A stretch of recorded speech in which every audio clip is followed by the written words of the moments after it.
नमस्कार दोस्तों, मैं स्वागत करती हूं आपका अपने चैनल भारत ब्रेकिंग न्यूज में। जय भीम जय भारत। आज की तारीख है 19 जून 2025 और आज हम बात करेंगे डॉक्टर भीमराव अंबेडकर और पारसी भाषा के उस रिश्ते की जिसके बारे में बहुत कम लोग जानते हैं। पृथ्वी की उम्र लगभग 500 करोड़ साल मानी जाती है। शुरुआती दौर में जब मानव सभ्यता आगे बढ़ी तो संचार का साधन सिर्फ इशारे, हाथों की मुद्राएं और आवाजें हुआ करती थी। ये समय था पाषाण युग का। धीरे धीरे लोगों ने चित्रों और पत्थरों पर अपनी बात लिखनी शुरू की। जानवरों की आकृतियाँ उकेरी जाती थी, जैसे घोड़ा, गाय, भैंस और बकरी। यही कहलाती थी गुफा चित्रकला, यानी कि पहला रिकॉर्ड किया गया संवाद। समय बीता और चित्रों की जगह लिखित भाषाएं विकसित हुई। अब आते हैं पारसी धर्म की ओर, जिसे जोरियट्रियन धर्म भी कहा जाता है। इसकी शुरुआत ईरान में हुई थी। 10वीं सदी के आसपास पारसी लोग हिंदुस्तान आए और बॉम्बे और गुजरात में बस गए। आज भारत में इनकी संख्या लगभग 1 लाख है। इनकी भाषा थी फारसी या पारसी।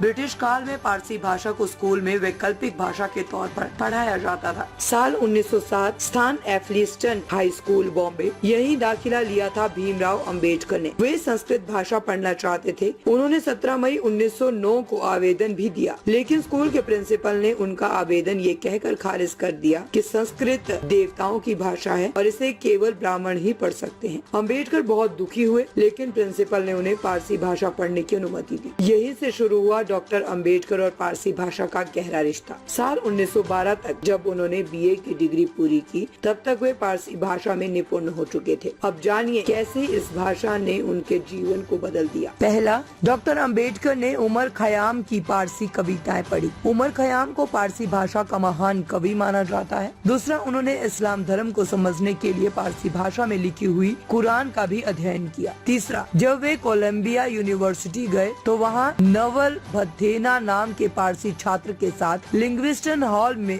रूम शेयर किया। ये दोस्ती डॉक्टर अंबेडकर की मृत्यु तक चली। चौथा, पारसी भाषा ने उन्हें भारतीय इतिहास और खासकर मुगल काल को समझने में मदद की। पांचवा, डॉक्टर अंबेडकर ने सामाजिक न्याय के लिए मुस्लिम और पारसी समुदाय से जुड़ने में इसी भाषा का उपयोग किया। छठा, वे पारसी समुदाय की परंपराओं और मूल्यों को समझ सके, जिससे दलित अधिकारों और समानता की उनकी सोच और मजबूत हुई। सातवां, पारसी विद्वानों से सीधी बातचीत कर सके और मानवाधिकारों पर उनके विचार और गहरे हुए। आठवां और महत्वपूर्ण, डॉक्टर अंबेडकर ने रतन टाटा, होमी भाभा, फली निर्मल, अर्देशीर गोदरेज जैसे प्रमुख पारसी उद्योगपतियों से सीधा संवाद किया और वायसराय की काउंसिलिंग के सदस्य रहते हुए दलित मजदूरों को इन कंपनियों में रोजगार दिलाने की कोशिश भी की। इस तरह एक भाषा पारसी डॉक्टर अंबेडकर के जीवन में सिर्फ ज्ञान का माध्यम नहीं बनी, बल्कि सामाजिक परिवर्तन का हथियार भी बनी। ये थी डॉक्टर अंबेडकर और पारसी भाषा की अनकही कहानी। अगर आपको ये जानकारी पसंद आई हो तो वीडियो को लाइक करें, शेयर करें और चैनल को सब्सक्राइब करना ना भूलें। जय भीम जय भारत।